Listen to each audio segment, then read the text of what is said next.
16 novembre 2020, Écho d'Afrique, première livraison de la semaine. Et nous ouvrons avec la République démocratique du Congo. Plusieurs milliers de militants du parti présidentiel, l'Union pour la démocratie et le progrès social, l'UDPS, ont marché le week-end dernier. Réunis à Kinshasa, ces partisans ont souhaité manifester leur soutien au président Félix Tshisekedi à l'initiative des consultations politiques qui réunit depuis quelques temps des consultations nationales afin que le pays puisse changer et avancer pour le bien du peuple.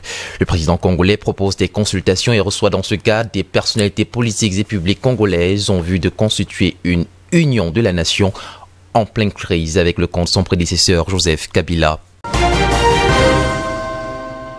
Et puis le Tigré, nous sommes en Éthiopie. Le gouvernement régional a déclaré que des frappes se poursuivront à moins que les attaques contre les forces armées du Tigré ne cessent. Il a aussi fait état de ce que les aéroports de Gondar et Bandaïr a été endommagé lors des frappes aériennes éthiopiennes vendredi dernier, ce qui justifierait l'usage par l'armée tigréenne des dernières armes de son national. Les combats meurtriers qui ont éclaté dans la région du nord du Tigré le 4 novembre dernier ont déjà fait près de 100 morts du côté du gouvernement, autant que celui régional. On a envoyé plus de 17 000 réfugiés au Soudan voisin. C'est comme une alarme internationale sur une possible guerre civile au cœur de la Corne de l'Afrique. Et puis au Kenya, avec 68 193 cas de personnes contaminées et 1228 décès au Kenya, le pays continue plus que jamais sa lutte contre la pandémie de coronavirus. Vendredi donc, le président kenyan Uhuru Kenyatta a inauguré un nouvel hôpital à Nairobi, la capitale accueille ainsi un établissement suréquipé d'installations de traitement de Covid-19 sans lit. L'établissement construit en collaboration avec les Nations Unies pour un coût total de 8 millions de dollars US ne pourra malheureusement pas accueillir le commun des Kenyans. La plupart d'entre eux infectés par le coronavirus ne pourront pas se permettre d'avoir accès à cet hôpital de pointe. De plus, la majorité n'a pas confiance au système de santé du pays. Cette semaine, dans la ville côtière de Kilifi, des premiers essais de vaccins ont débuté. Ils ciblaient 40 travailleurs de première ligne. Le Mali à présent, depuis la parution d'un décret de la semaine dernière établissant la composition du futur organe législatif, la polémique n'a cessé d'enfler. De très nombreux partis politiques et syndicats ont annoncé leur refus de participer au Conseil, estimant que les militaires veulent se l'accaparer. Les forces de sécurité y auront 22 représentants sur 121 sièges. 8 étaient prévus pour la coalition M5 RFP qui a du coup décliné, puis 5 à 11 pour les autres partis et organisations qui ont largement décidé eux aussi de ne pas participer dans ces conditions. La Côte d'Ivoire, à présent, le président français félicite Alassane Ouattara pour sa réélection à la présidence le 31 octobre dernier. Emmanuel Macron a ainsi envoyé un courrier officiel à son homologue.